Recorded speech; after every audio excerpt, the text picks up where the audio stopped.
ya program yedu ichiri kuramba ichienderera mberi. Mr. Farai Shambare neumuhwani akati zita rangu handikutaura wakatumira mari zvakanzi tenga magrosari ana gogo akasarira, ana gogo angu akasarira ndivava, saka vana unongotaura mazita avo then ungotenda nezvakaitwa izvo. Edible Clinton. Ogo. Taurisai. Taurisai. Ndinotenda zvikuru nezvataitirwa pagore rino. Ndinotenda nezvikudza Mwari naShambare navamwe vose vakabatsira. Mwari ngavavatungamirire, vawedzerwe pavabvisa ipapo. Ndatenda.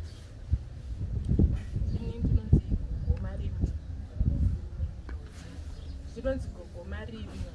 Ndinokutendai mwanangu Farai Shambare nevamwe vese vari kutibatsira. Totenda nezvamuri kutiitira, musaitire kuchetera mberi makadaro vanokutendai chose. Ndinoitwa Sekuru Fred Chigodora, ndinogara panhamba 38 Third Ave. Ndinotenda zvakanyanyisa pabasa rekuitwa naFarai Shambare. Akatipa huku towards Christmas. Zvinezvi ari kutipa huku futi nechikafu ichi kurangarira hama dzaakasiya kuno kumusha.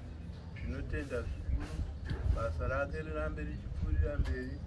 Mwari aramba achimuropafadza. Niniwe ECD United Christian Gathering.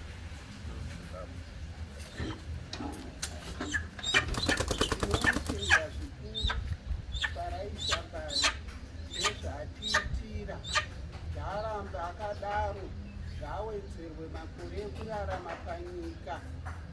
Ndinonzi Agnes Madyadi, ndogara parumu namba 8 Magweja Mbare.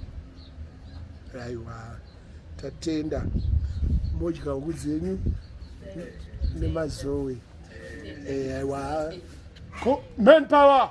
Yes, Chiripo.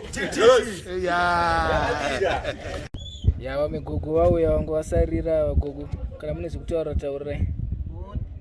Inini ndinoda kutenda mwana wari kutirangarirawo chembere. Saka ndinoti Mwari ngaaramba akamubatsira nekuti watiitira zvakanaka. Chembere tine mashuga taakudyawo. Mwari wakanaka. Muti hanzi Mwari wakanaka nagogo. Ya ndizvo. Gogo munoitwa gogo? Gogo Judith Mashanguyo. Munogara murende? Namba 17 muna 3rd Avenue. Right. Saka ichitakura henyu zvinhu zvenyu. Munonakirwa zvenyu mucovid imo. Wakomana ndikutenda ini. Handiti vesava kuti vatiziwe pamusana penyu. Ndizvo.